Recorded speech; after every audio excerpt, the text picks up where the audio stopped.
আজ আমি তোমার কিছু দিতে চাই, বলো তুমি কি চাই? হরিদাস ঠাকুর ছুটে যে বহু চরণ রামজির মাঝে জড়িয়ে ধরে কেঁদে কেঁদে বলে, প্রভু তোমার চরণ ছাড়া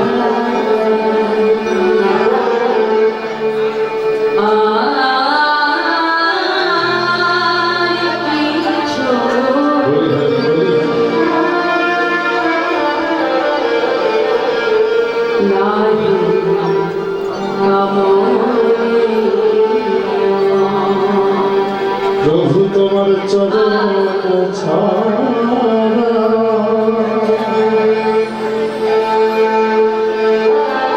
আর কিছু আমার নাহি কামনীয়। আমি যত দূরে চলে যাই, তুমি নিজ হাতে কাছে টেনে নিও।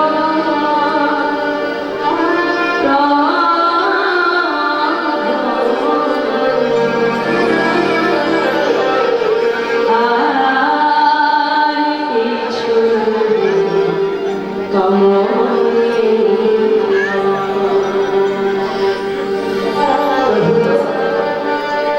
আমি যত দূরেই চলে যাই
এই জগতের প্রতিটা জীব জানো আমার কাছ থেকে কিছু না কিছু চায়।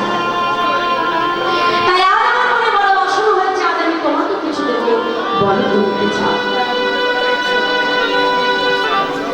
হরিদাস ঠাকুর বলছে, কি চাইবো আমি আমার জন্য, কি চাইবো? এই জগতে আমার মতো কেউ নাই বলে। এই জগতের সংসারে তুমি যাকে আপন বলে মনে করছো, যে স্ত্রী, যে পত্নী, যে বান্ধবীর জন্য তুমি তোমার এই মূল্যবান সময়টাকে নষ্ট করে দিয়েছো, দিনের শেষ যখন হয়ে যাবে দেখবে ওই সংসারের মানুষগুলো আর তোমাকে চিনতে পারবে না। এই সংসারের জীব তোমাকে ততক্ষণ ভালোবাসবে বাবা, যতক্ষণ তুমি সংসারের জন্য কোনো কর্ম করবে না। আস্তে এত কথা হচ্ছে কিসে?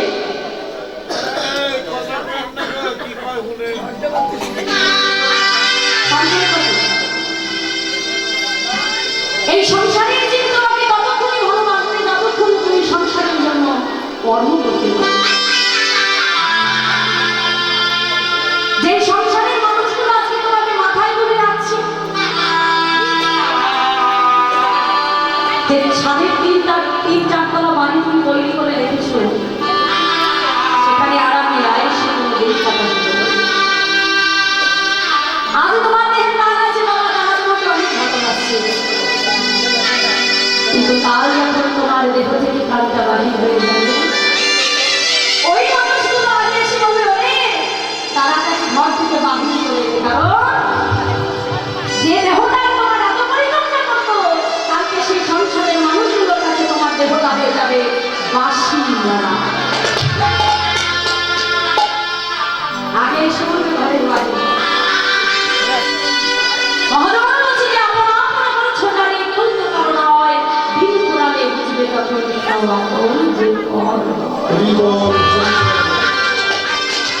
ভাই বলো বন্ধু বলো আশা দেওয়া শুধুমাত্র অদ্ভুত পরিচয়। হরিদাস ঠাকুর বলছে, প্রভু আমি কার জন্য চাই না, এই সংসারে তো আমার নিজের পক্ষে নাই। যেদিন থেকে আমার জ্ঞান হয়েছে, সেদিন থেকে আমি জেনেছি তুমি আমার মাতা, তুমি আমার পিতা, তুমি আমার ভাই, তুমি আমার বন্ধু। তাই চাইতেই যদি হয় আমি যে তোমার জন্য চাইব না, আমার জন্য নয় হলে আর তুমি তোমার নিজের জন্য কিছু চাও না।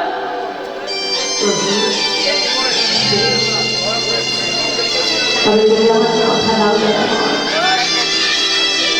এই জগতের প্রত্যেকটা পিতা মাতা একটা পুত্র সন্তান কেন চাই জানো? কারণ শেষের দিনে যেন ওই পুত্র নিজ হাতে ওই পিতা মাতার মুখে নিয়ে আসবে।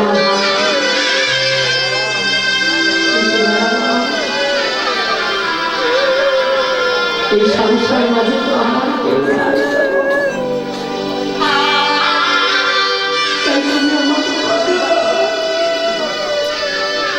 শেষের দিনে তুমি আমার পুত্র হয়ে নিজ হাতে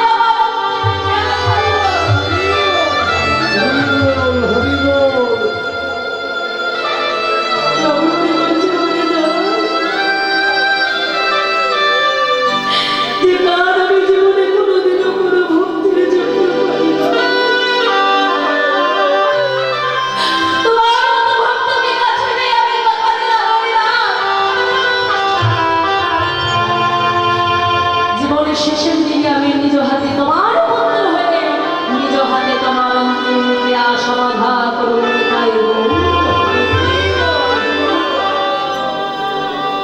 বলো তোমার মনে কি আর কোনো বাসনা আছে? না, আমার মনে আর কোনো বাসনা। বেশ, তাহলে এবার তুমি হরিনাম করো। হরিদাস আনন্দে বহু মায়েদেরকে ঘিরে ঘিরে হরিনাম করতে আরম্ভ করল। আজ গৌর হরির মনে আনন্দ ধরছে না, কারণ তার ভক্তকে কাছে পেয়েছি। আর হরিদাস ঠাকুরের মনে আজকে আনন্দ ধরছে না, গৌর হরিকে আজকে কাছে পেয়ে গৌর হরিকে আজকে অঙ্গ পরশ পেয়েছে আজকে কাছে।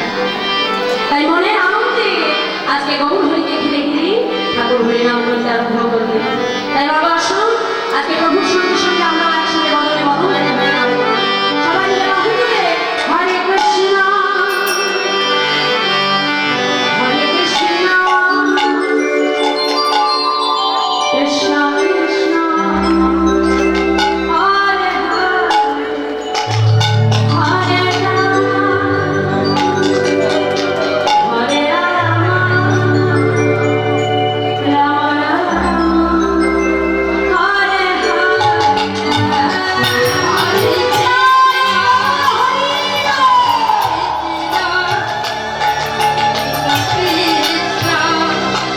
হরে হরে রাম হরে রাম রাম রাম হরে হরে কৃষ্ণ হরে কৃষ্ণ কৃষ্ণ কৃষ্ণ হরে হরে হরে রাম হরে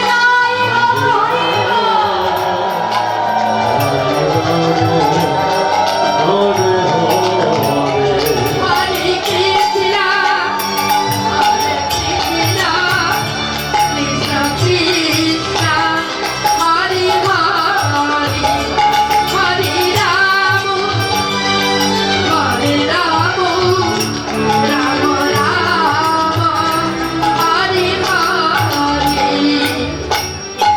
মায়েরা দেখে একটুখানি হাত তুলুন।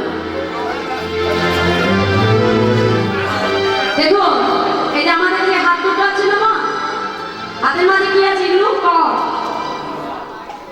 এই যে হাতে যদি আমরা করতালি করি কি হয় জানেন? বিজ্ঞানসম্মত ভাবে হাতে করতালি করলে আমাদের দেহের ব্লাড সার্কুলেশন হয়। আর মহাজন হচ্ছে মহাজনের দৃষ্টিভঙ্গিতে যে একটা গাছের বৃক্ষে যদি পাখি বসে থাকে হবে, সেই গাছের নিচে যে যদি আমরা জোরে জোরে করতালি করি কি হবে? বাহ! তাহলে আমাদের এই দেহটাও কিন্তু একটা বৃক্ষ মা। আর এই বৃক্ষ মাঝে আমাদের পাপ-রূপ পাখি বাসা করে বসে আছে। কি? কাম, ক্রোধ, লোভ, মদ, মোহ, মাৎসর্য। এই 6 রূপ পাপ-রূপ পাখিকে যদি তোমাকে দেহ থেকে দূরীভূত করতে হয়, তুমি কিসের দ্বারা করবে? এই হরি নামের দ্বারা। তাহলে মায়েরা সবাই মিলে একসাথে আমরা বাহু তুলে হরিনাম করব। আর যার পাশে ব্যক্তি ঘুমাবে তার পাশে কানের পাশে যেন জোরে জোরে করতালি করে তাকে ঘুমটা ভেঙে যায়। দাদা চলো হরে কৃষ্ণ হরে কৃষ্ণ কৃষ্ণ কৃষ্ণ সবাই মিলে বললে হরে হরে হরে রাম রাম রাম হরে হরে কৃষ্ণ হরে কৃষ্ণ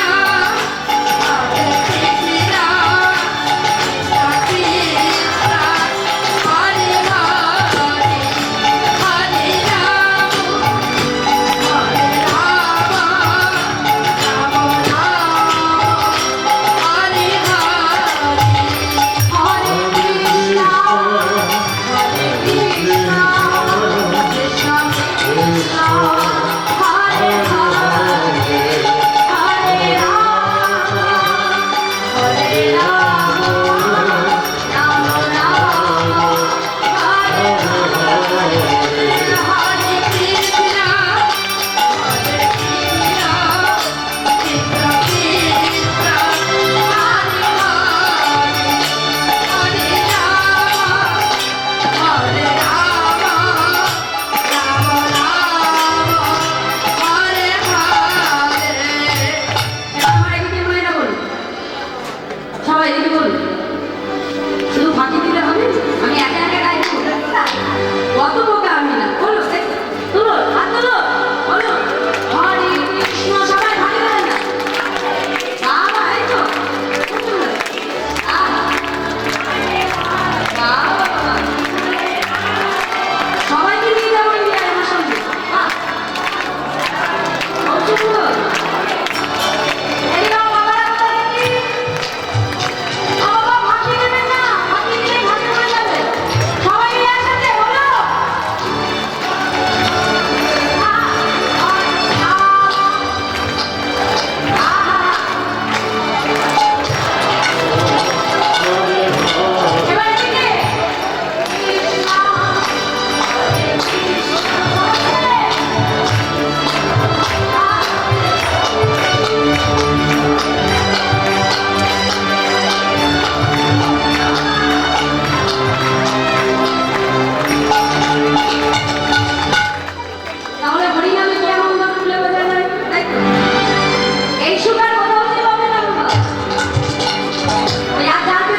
সেই রাসলীলার ভাবেই ব্যবহার করেছে। আর গৌরহরি সেই ভাব দর্শন করে পদকর্তা ভাবে রামকৃষ্ণের পদ রচনা করছে। কি বলছি? বাসুদেব ঘোষে বাসুদেব ঘোষে কাহে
তাই বাসুদেব ঘোষের লেখা এত সুন্দর এই বৈষ্ণব মহাজন পদাবলী।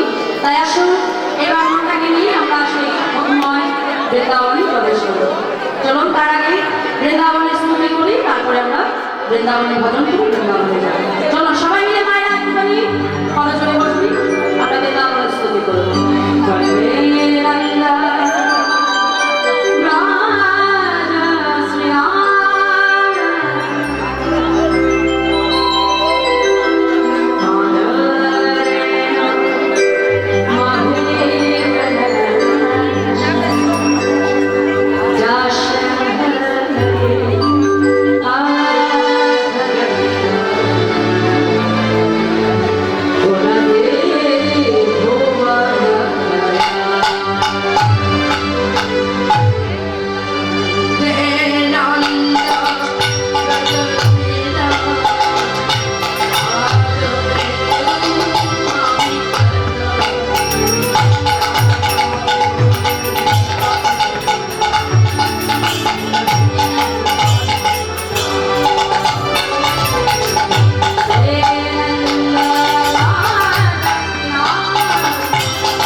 চলে রে আমার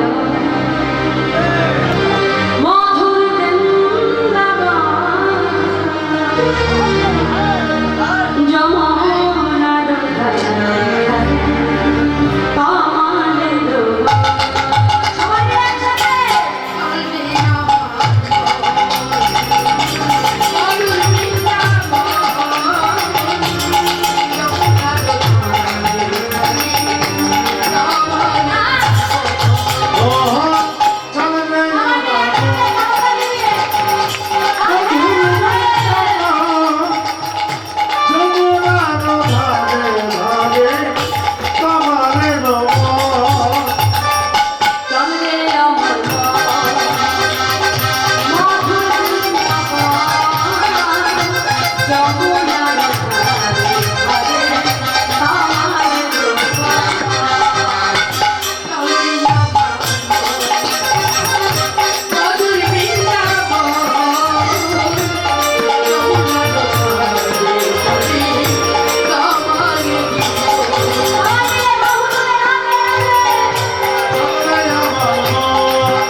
এই আমাদের দেহ থেকে যদি আমরা কামনা বাসনা পরিভূত করতে পারি, তাহলে কি হবে? একদিন এই জীবাত্মার সঙ্গে পরমাত্মার মিলন হয়ে যাবে। তাই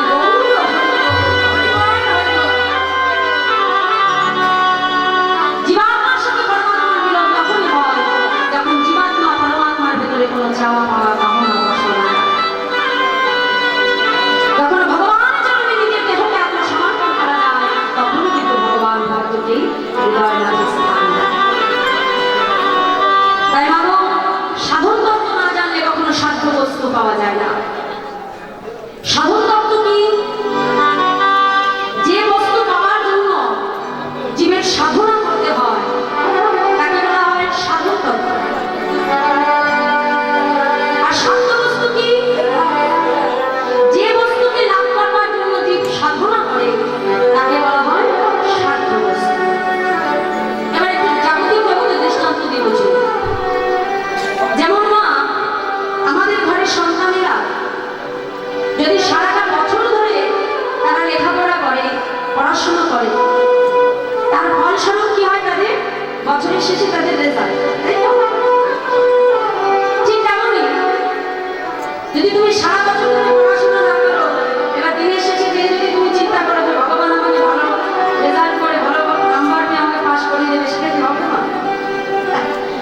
তাহলে তোমাকে যদি ভালো ফল পেতে হয় তোমাকে কি করতে হবে? কষ্ট করতে হবে।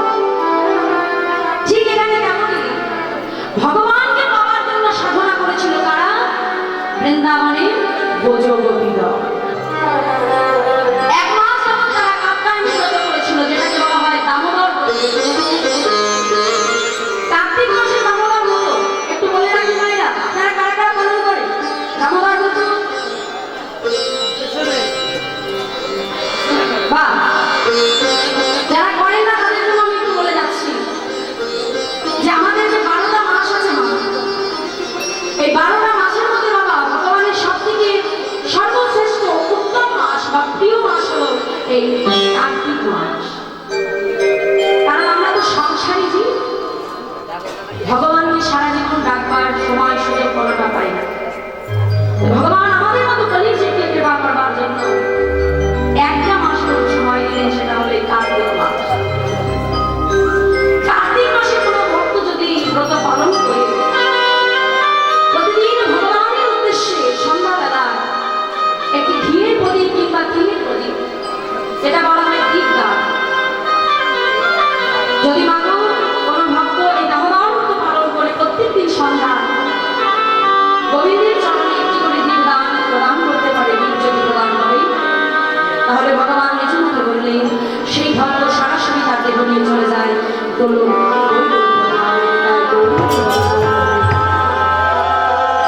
এটা আমার কথা নয়, কিন্তু এটা শাস্ত্রের কথা। কথাটা মাথায় রাখবে। এই মাস পারেননি, সামনের মাসে চেষ্টা করুন দামোদর ব্রত পালন করার। আর দামোদর ব্রত পালন করবার কিছু নিয়ম আছে। সর্বপ্রথম নিয়ম হলো প্রভাতকালে, মানে সূর্য অস্তের পূর্বে স্নান। এবারে দামোদর ব্রতে অনেক কিছু সেবাও করা যায় না, তার নিয়ম আছে। সব থেকে সহজ হলো বেশি বীজযুক্ত যে সমস্ত খাবার আছে বা সবজি আছে, দানা বেশি দানাযুক্ত, সেই সমস্ত সবজিগুলো কার্তিক মাসে গ্রহণ করা যায়। যেমন পেঁপে, উচ্ছে, এগুলোর মধ্যে ভেতরে দানা বেশি, এগুলো গ্রহণ করা যায়। এই নিয়মগুলো পালন করে তেল খাওয়া যায় না, ঘি দিয়ে রন্ধন করতে হয়। লঙ্কা নয়, গোলমরিচের গুঁড়ো দিয়ে ভগবানের জন্য রন্ধন করে ভগবানকে ভোগ দিয়ে ব্রত পালন করে প্রত্যেকদিন সন্ধ্যা গোবিন্দের উদ্দেশ্যে একটি দীপদান করবেন। তাহলে সেই ভক্তের আর কিছু করা লাগবে না, মৃত্যুর পর সরাসরি তার দেহ নিয়ে চলে যাবে বলো বৈকুণ্ঠ ধামে তাই গৌর ঘরে হরিবল হরিবল। আর এই কার্তিক ব্রত করেছিল বৃন্দাবনের সেই ব্রজকন্যা বাবা। এক মাস যাব কার্তিক মাসে কাত্যায়নী মূর্তি তৈরি করে ব্রজকন্যাগণ ভগবানের জন্য ভগবানকে প্রতিদিন পালন করে সাধনা করেছিল। কেমন ভাবে আমরা কি বলছি?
ভুল বুঝছি?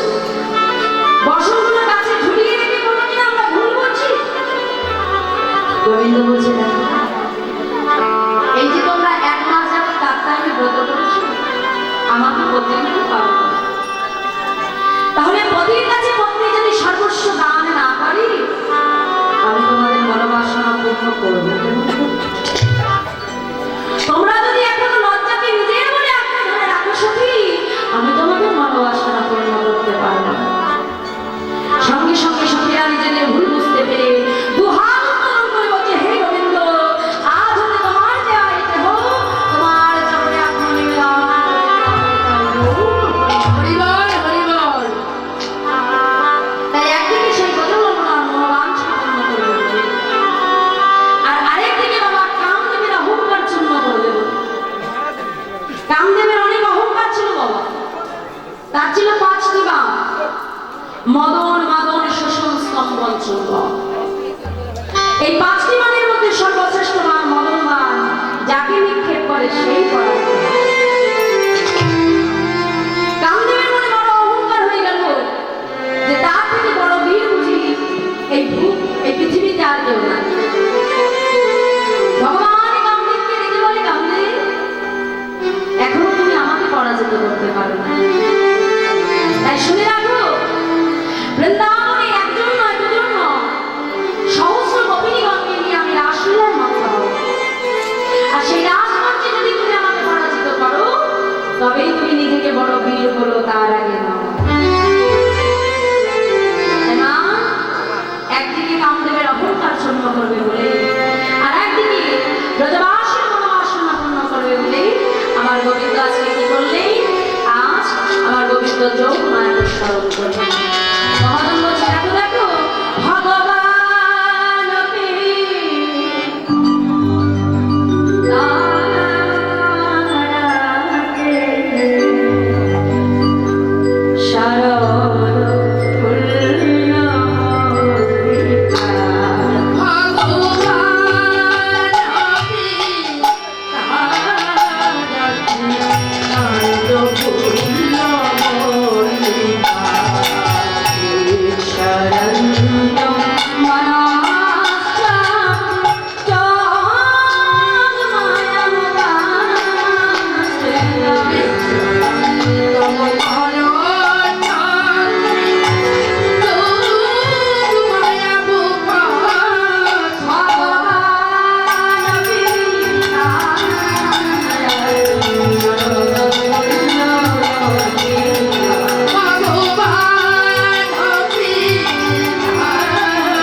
ভগবান হয়েও ও পিতারা জীবন রাত্রি শরৎকালে সে উৎফুল্লময় রাত্রিতে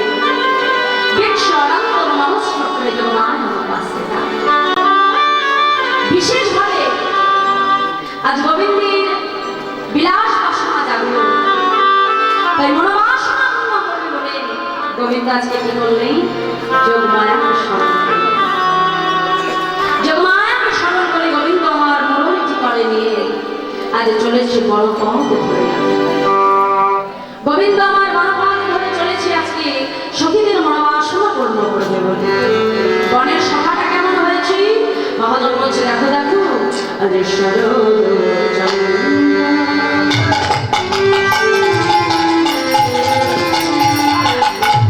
কি বলছি মা?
করে যাবো জানি। তোমার সেবা থেকে কি আমরা বঞ্চিত হবো প্রভু? তুমি কি আমাদের মনোবাসনা পূর্ণ করবে না?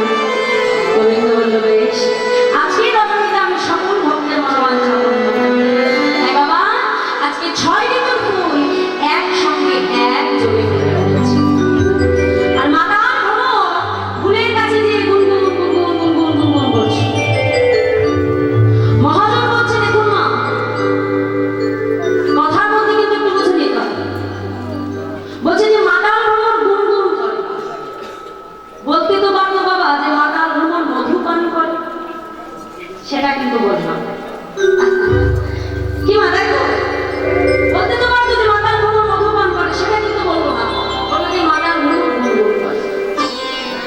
আজকে ভ্রমণ ফুলের কাছে গিয়ে যখন গুনগুন গুনগুন করছে, ফুলগুলো মাথা নিয়ে যেন ভ্রমণকে বলছে, ভ্রমণ নিত নিতই তো মধু পান করে তুমি আমাদেরকে উচ্ছিষ্ট করে দাও। আজ আমরা বড় আশা করে ফুটে আছি গোবিন্দ সেবায় লাগবো। আর এই যে আমরা এখানে বসে আছি মা, আমরা প্রত্যেকে কিন্তু এক একটা পুষ্পিত ফুল, সকলে আজকে ফুটে বসে আছি কারণ গোবিন্দ সেবায় লাগবো। তাই আজ যখন মাতা ভ্রমণ যখন ফুলের কাছে যে গুনগুন করছে, ফুলগুলো যেন মাথা নেড়ে ভ্রমণকে বলছে, ভ্রমণ ভ্রমণ আজ যেন তুমি আমাদেরকে উচ্ছিষ্ট করো। ভ্রমণ বলছে, না বলো, আজ আমি তোমাদেরকে উচ্ছিষ্ট করতে আসিনি, আমি এসেছি কেন জানো, তোমাদেরকে সাবধান করো। দেখো যেন মধু ঝরে পড়ো না। দেখো যেন মধু মধু ঝরে পড়ো না। দেখো যেন মধু ঝরে পড়ো না। দেখো যেন মধু ঝরে পড়ো না। দেখো যেন মধু ঝরে পড়ো না। মধু ঝরে গেছে।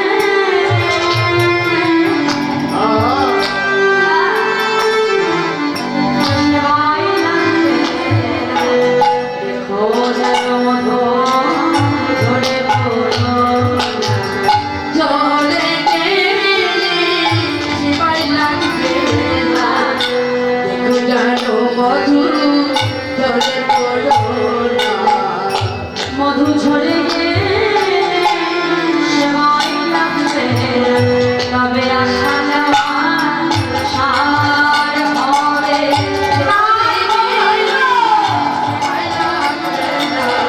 আসা যাওয়া সার হবে।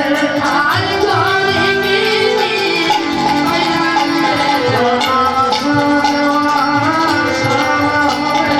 আর ঝরে গেলে সেবায় লাগবে না।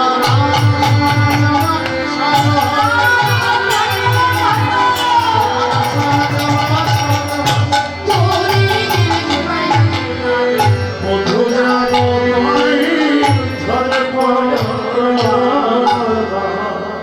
দেখো যেন মধু ঝরে পড়ো না। মধু ঝরে গেলে আর সেবায় গোবিন্দ সেবায় লাগা কিন্তু এত সহজ নয় মা।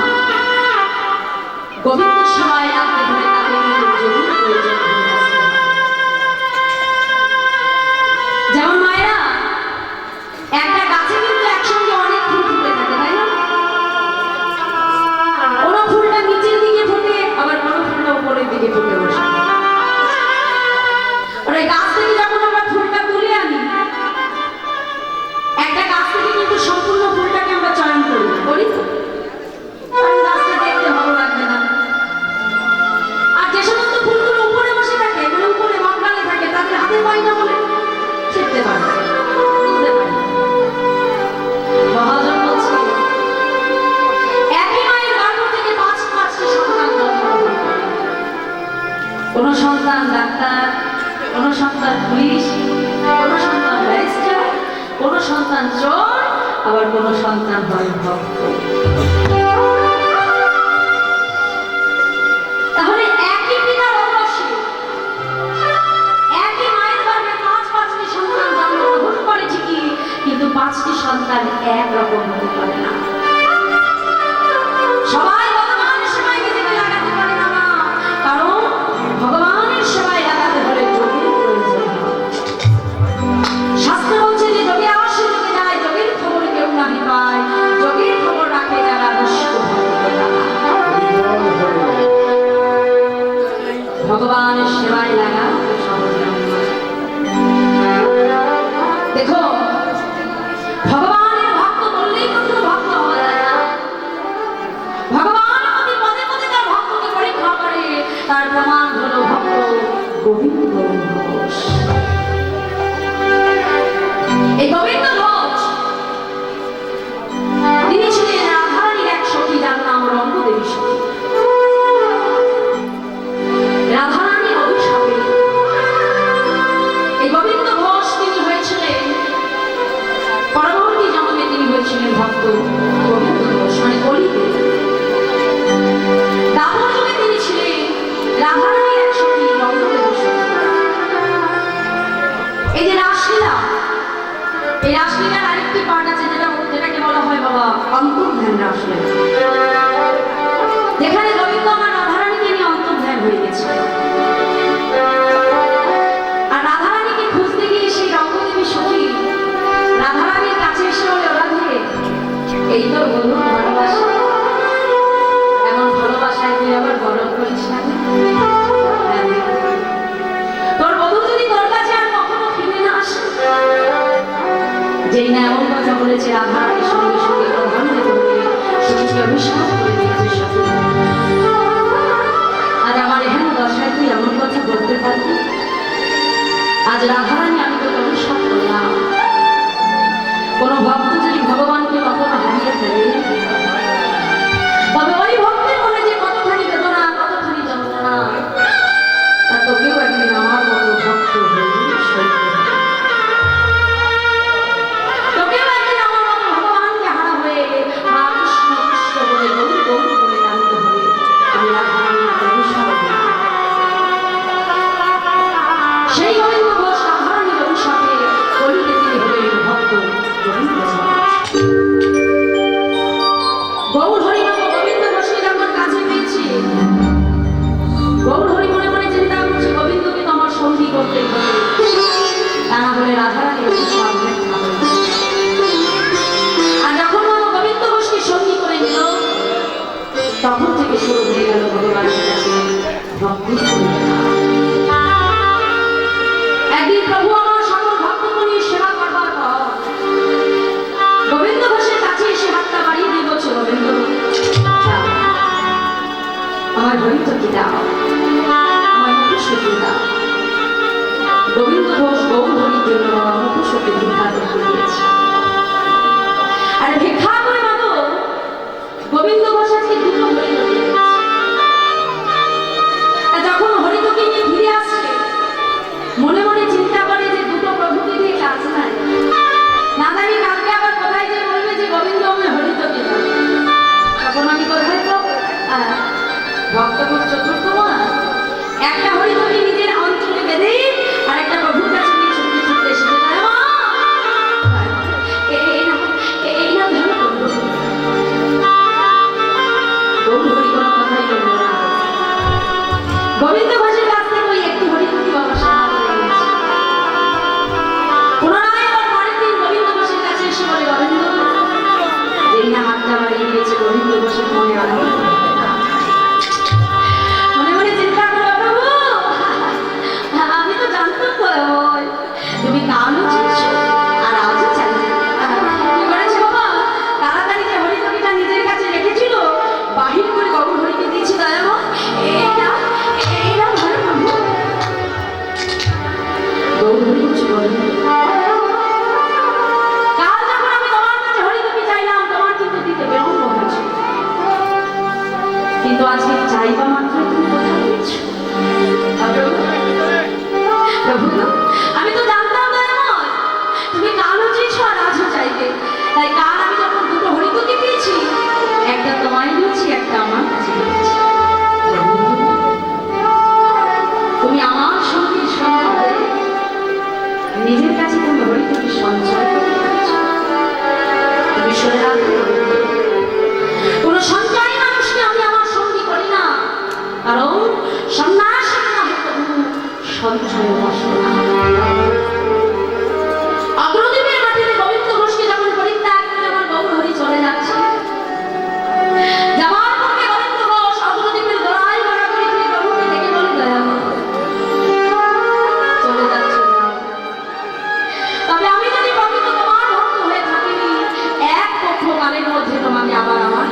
ধুলায় গড়াগড়ি খায় আর বলে প্রভু প্রভু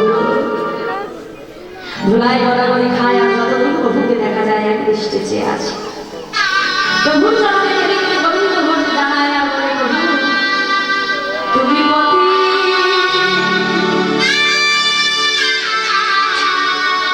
পবন হরি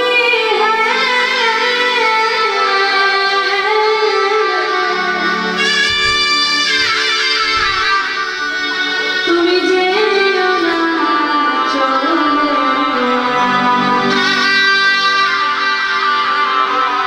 তুমি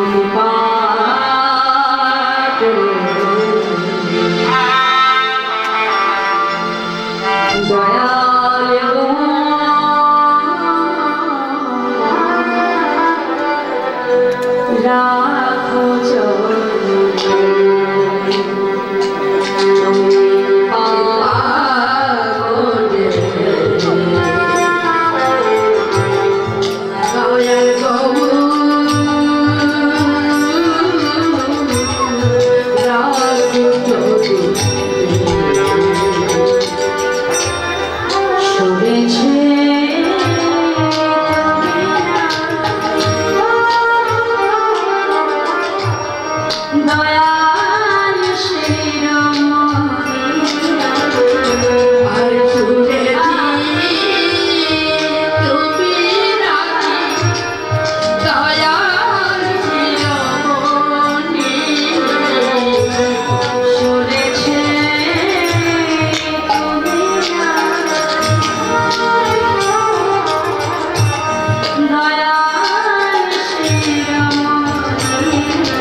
অগ্রদ্বীপের মাটিতে গোবিন্দ ঘোষকে রেখে আমার বন্ধু চলে গেল।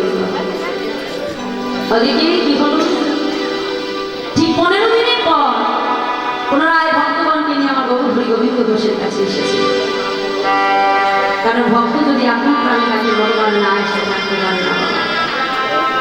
আর প্রভুর কৃপায় এই গোবিন্দ ঘোষ প্রভুর ইচ্ছে মতো বিবাহ করেছিল। স্ত্রীর নাম হয়েছে মাধবী। আর 1 বছর যেতে না যেতে তাদের একটা পুত্র হয়েছে। কিন্তু ভগবানের লীলাকে বুঝতে পারে আর ভগবানের লীলাকে খণ্ডন করতে পারে। ভগবান কি করলো, তাকে কাছে পেয়ে যখন ভগবানকে ভুলে গেল, ভগবান ভক্তকে পরীক্ষা করবে বলে তার স্ত্রী পুত্র সবাইকে একে একে তার কাছে দিয়ে দিয়েছে। কিন্তু তথাপিও ভগবানের পাশ কোনোদিন যায় না। তাই ভগবানের প্রতি যে ভক্ত বিশ্বাস আর ভক্তি রাখতে পারে, জনম জন্মে ভগবান সেই ভক্তের জাগ্রত হয়ে থাকে। তাই আজকে যারা ভ্রমণ করো, ফুলের কাছে এসে বলছে দেখো না মধু ঝরে পড়ো না, আর মধু ঝরে গেলেই আর সেবায় লাগে। বেদরা